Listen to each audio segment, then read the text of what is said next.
Hannah and Cailin for Teen Kids News. Viewers asked about extreme weather, and we went right to the best. Here to answer your questions today is weatherman extraordinaire Al Roker. We've been hearing a lot about a line of storms called a derecho. It's basically a huge line of thunderstorms that don't develop a tornado, but can develop very strong winds along that line. So you'll get winds, tropical forest winds are higher, moving in a straight line along this front of thunderstorms, and so they can do a tremendous amount of damage. Not only is there wind, but there's hail, and there's probably lightning and rain with it as well. But the winds are what really do the most damage. That's a term that we hadn't heard a lot until recently. Are they more common recently, or is it just a coincidence? No, I think it's just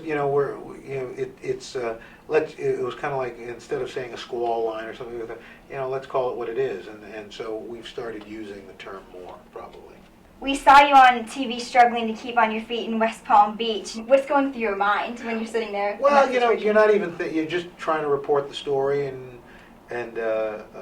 you're struggling, and you know it, and then you fall. But it's live TV, so you don't worry about looking graceful or anything like that. And it was a fun moment. I mean, luckily nobody got hurt, so it's one of those YouTube moments. It seems that compared to Europe, the U.S. National Weather Service is falling further and further behind when it comes to forecast accuracy. Why is this? I wouldn't say that we're falling behind in forecast accuracy per se, short-term forecasting. But when it comes to there was a very famous incident during Sandy, where the European forecast model forecast very early on, a week before the U.S. models did, that this storm was going to develop, it was going to strengthen, it was going to make a left turn into New Jersey. So the U.S. does need to catch up on the long-term forecasting. But short-term, I think we stack up pretty well with our European counterparts. It's the long-term, very data-rich, data-sensitive forecasting that we've been struggling, and hopefully we will finally start to catch up. It seems like weather has been acting up across the globe, really. Is there a common cause for extreme weather in, say, Europe and the U.S.? Well, many people say there's climate change, and I'm one of those people.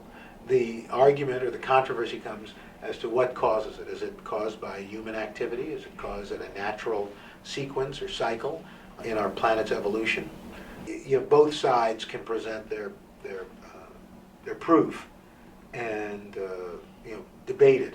But the fact is, things are changing, and it shouldn't be politicized. It should be looked at, studied, and more importantly, try to figure out if we can't reverse it, how do we live with it?